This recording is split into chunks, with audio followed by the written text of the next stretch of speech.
اعوذ باللہ من الشیطان الرجیم بسم اللہ الرحمن الرحیم رب اشرح لی صدری ویسر لی امری واحلل عقدۃ من لسانی یفقہوا قولی۔ منتخب احادیث اکرام مسلم، مسلمان کا مقام۔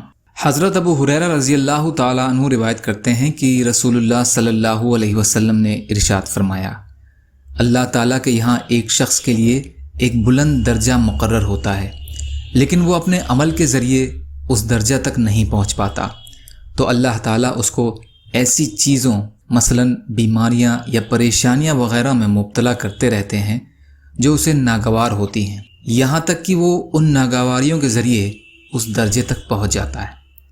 ابو یعلا مجمع الزوائد۔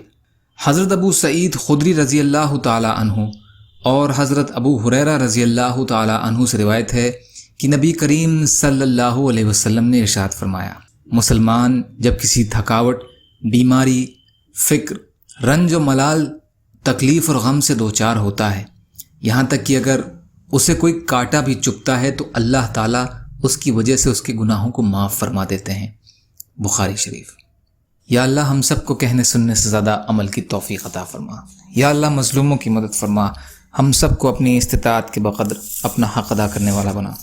یا اللہ رحم کا، کرم کا، عافیت کا، درگزر کا معاملہ فرما، سچی توبہ کی توفیق عطا فرما۔ جو پریشان حال ہیں ان کی پریشانیوں کو دور کر دیجیے، جو بیمار ہیں انہیں صحت عطا فرمائیے، جو قرض میں ہیں ان کے قرضوں کو ادا کرا دیجیے۔